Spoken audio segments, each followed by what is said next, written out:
-5, 4. So there is my final reduced version when both functions have a domain of 4. Now what I could have done, instead of going through the problem of reducing the fraction and then plugging in the 4, could I have plugged in the 4 first and then done the division? Yeah. Okay. Anything else you guys want to see? Yes? Can you do the bottom one? Bottom left. Am I plugging in the domain with anything? No. It says my domain is an X. Isn't my domain already an X? So I'm not changing the domain any. So all I'm doing is writing the function g, how it is, divided by the function h. Well, function g was -2x. All divided by h was 2x squared minus 6x plus 2. 2x squared minus 6x plus 2. You gotta go. I'm not filling in the domain with anything. So the only thing I can do with this, because I can't divide one position by 3, which means all I'm doing is reducing that fraction. What does every position have in common? 2. So I can reduce this fraction by 2. If every position had an x, then I can reduce every position by a 2x. But not every position has an x, this one throws it off. So that means the only thing they have in common is a 2. So what's my reduced version gonna look like? -x over x squared minus 3x plus 1. So Which means that is reduced as far as I can go. Now, I could write it as 3 fractional positions, but if I'm gonna do that, I might as well just leave it one big fraction. Just as long as it's reduced as far as possible. Now, one thing, like on this one, I'm dividing h by h. So I have a lot of students go, well, if you're dividing h by itself, that's just a 1. It would be a 1 if I was using the same domain for both of them, right? I'm not using the same domain for both of them, so be careful with that. In this one, I'm plugging in a -2, and this one, I'm plugging in a -4. So they're not gonna cancel each other out. Okay, you're gonna get 2 different answers when the domain is a -2 and when the domain is a -4.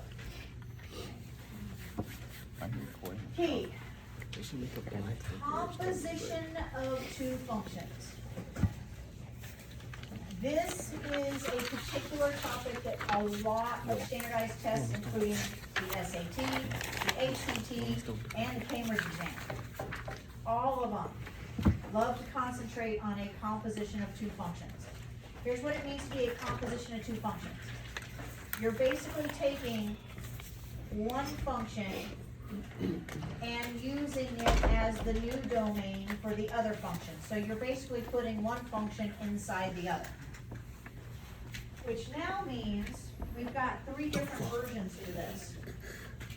Why they wanted 3 different versions, I don't know. I would have had one notation and stuck with it, but they didn't ask me.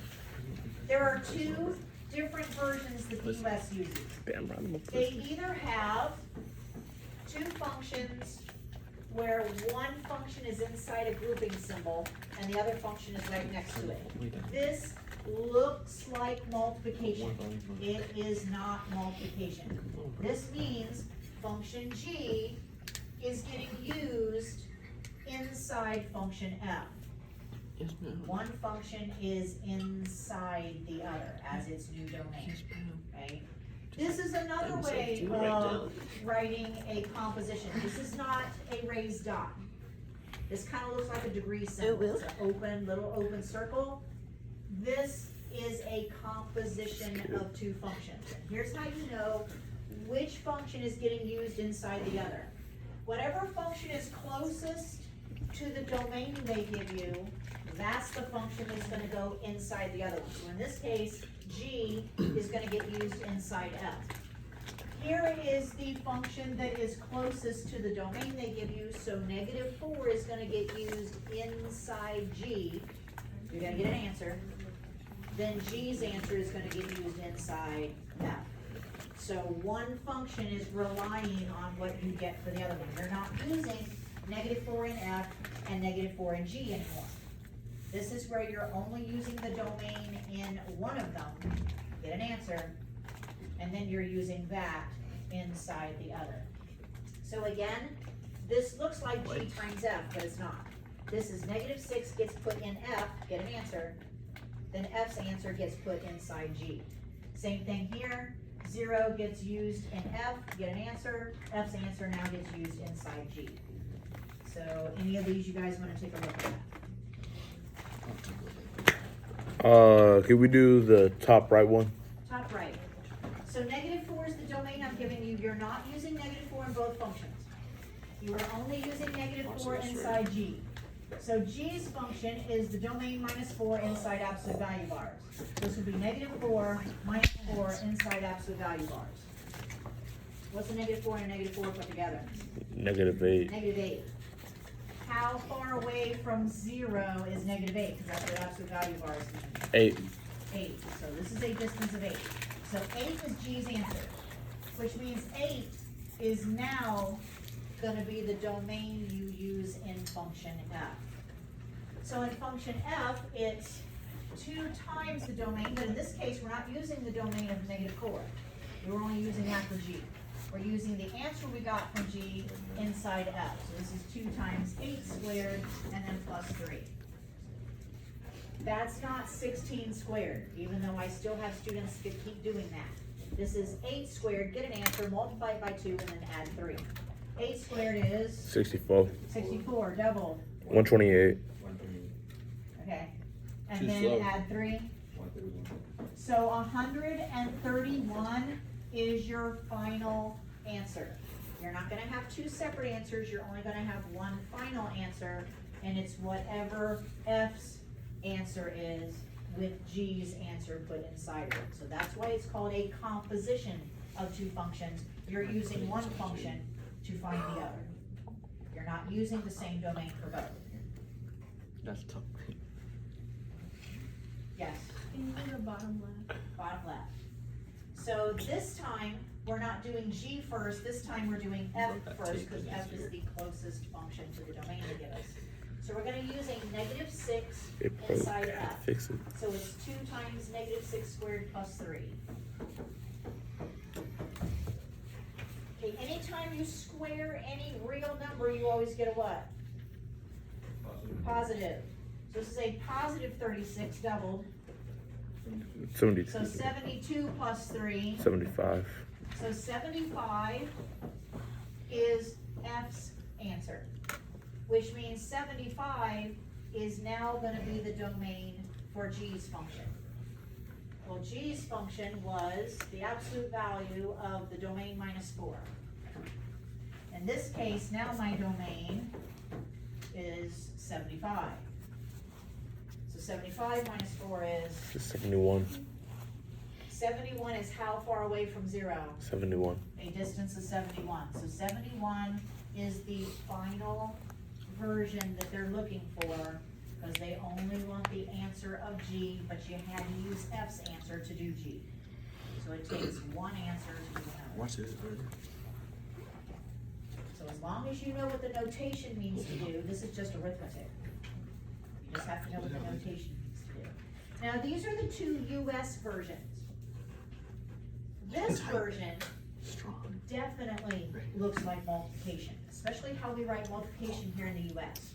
However, this is Cambridge's version of a composition of 2 functions. And since some of you are moving on to Ms. Mullenix's ACE Math 1 class next year, you have to know what this means to do, because this is how Cambridge is going to be doing operations on functions. So this does not mean G and H both get a domain of 2 and you multiply them. That's not what this means. This means 2 is going inside H, and then H's answer gets used inside G. Again, whatever is the closest function to the domain they give you is the function you do first. So anybody need to see one of these? Bottom right. So I'm going to be putting 1/2 in H first, getting an answer, and then using H's answer inside G. So I got to do H first. So H is 2 times.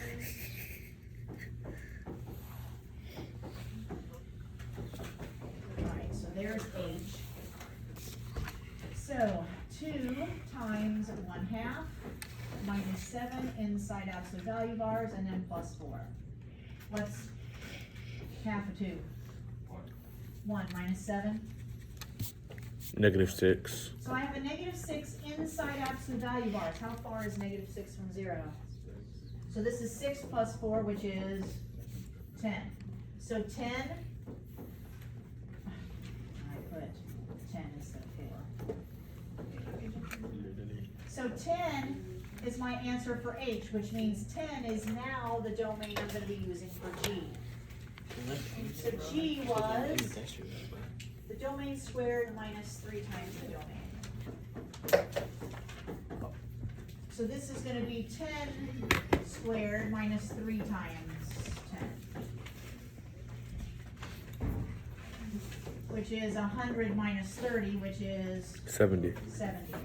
So 70 is the final version for G and H being a composition.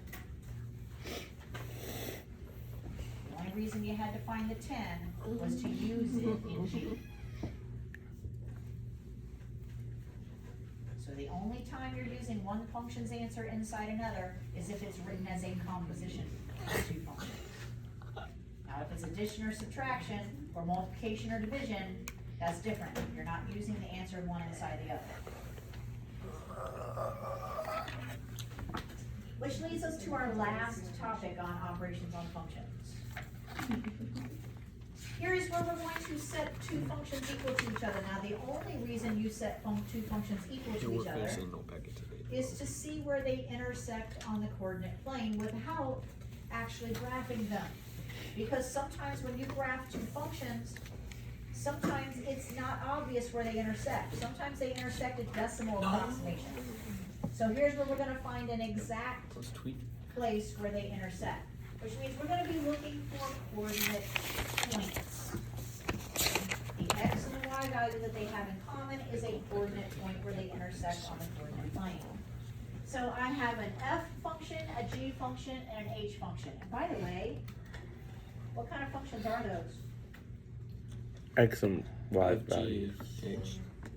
Okay, we've graphed 3 different functions in here this year. Lines, v's, and parabolas. Yes.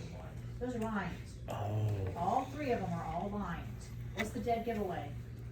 Oh, the No absolute value bars and no powers.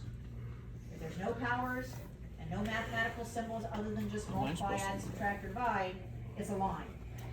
Okay, so those are all lines. So I'm wanting to see where these lines are going to intersect each other. First of all, lines themselves can only intersect in how many places? They can only intersect in one place. So every single one of these are only going to have one possible answer. Do lines always intersect? No. When is the only time 2 lines are never going to intersect each other? When they're parallel, which means they have the same slope. Do any of these have the same slope? So none of them are parallel to each other, which means these are going to cross each other at some point. The point where they cross is what we're fixing to solve for. So if I put f equal to g, that means whatever the value of the function has to be equal to each other. So do we want to see f equal to g, or g equal to h, or h equal to f?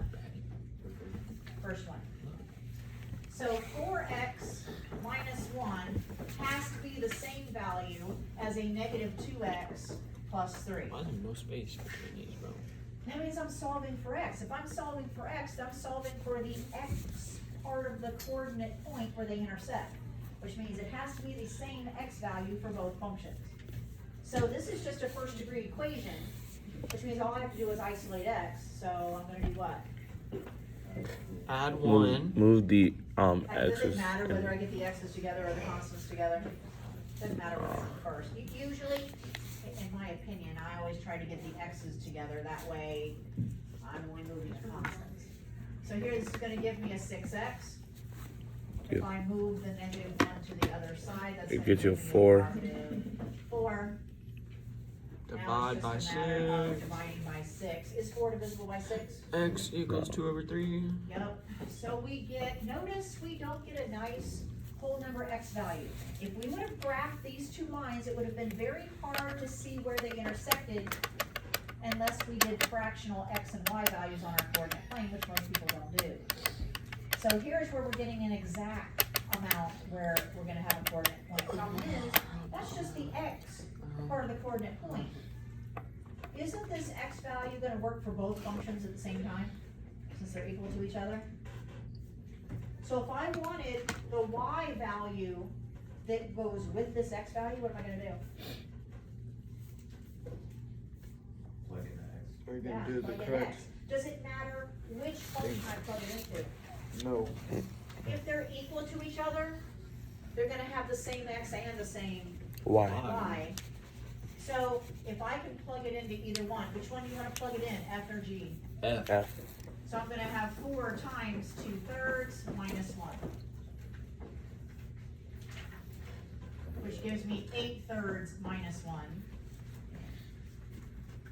1 can be replaced for 3/3, correct? So we're gonna have the fraction 5/3. 5/3. So that means the coordinate point where these two lines intersect is coordinate point 2/3, 5/3. Notice both of them are a fractional amount, so if we would have graphed these two lines, it would have been very hard for us to figure out where exactly they intersect. This goes straight to it. So if your two functions are equal to each other, all you have to do is solve for x, and then plug it back into one of the functions. You don't have to plug it into both of them, you only have to plug it into one of them, because it's gonna work for either one of them, they're equal to each other. Anybody wanna see another one, or we got the lines?